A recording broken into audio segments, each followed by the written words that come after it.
Thank you. Also on the Hill this morning is the #2 House Democrat Majority Leader Steny of Maryland. Congressman Hoyer, good morning to you. Morning, Maggie. Good to be with you. Thank you. How seriously are your colleagues taking these threats? Well, I think they're taking them very seriously. As you heard, some of the threats that have been made are very, very serious and threaten bodily harm to members. I think it's appropriate that each one of us take this seriously, whether we've had threats made against us or not.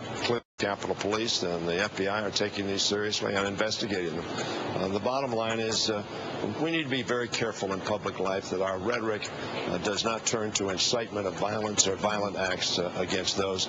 In our democracy, we have disagreements. Sometimes strongly held beliefs differ.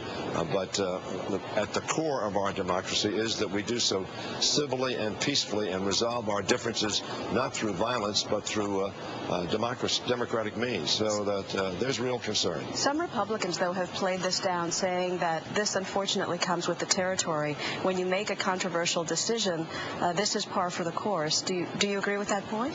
Well, no, I don't think it's par for the course. We've had a lot of serious disagreements on tax bills, on war and peace, and other matters, and I haven't seen the level of, frankly, threats or anger or threatening of violent acts that I've seen recently.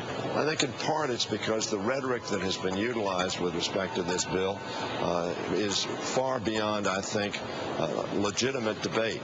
And as a result, people who are less constrained, less aware of the fact that debate can get hot, but it shouldn't get violent, but they lead to a conclusion beyond what perhaps the speaker meant to imply. So what would you like, I'm sorry, what would you like to see from the Republican leadership?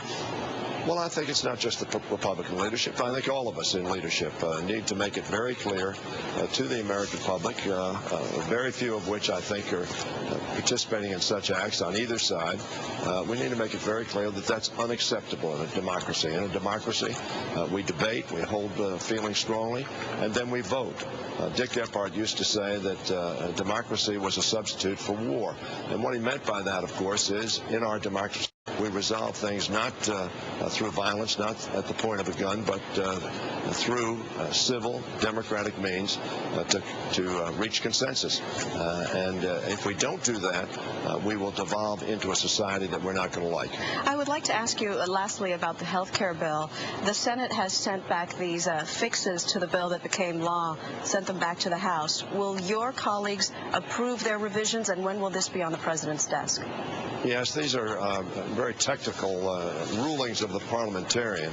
As Nancy said, the amendments that were offered have been rejected, and I expect to get this bill back from the Senate sometime later this afternoon, and I would expect a couple of hours thereafter we will have the bill on the floor for final passage, and it will pass the House and be sent to the President. Congressman Steny Hoyer, thank you so much, sir.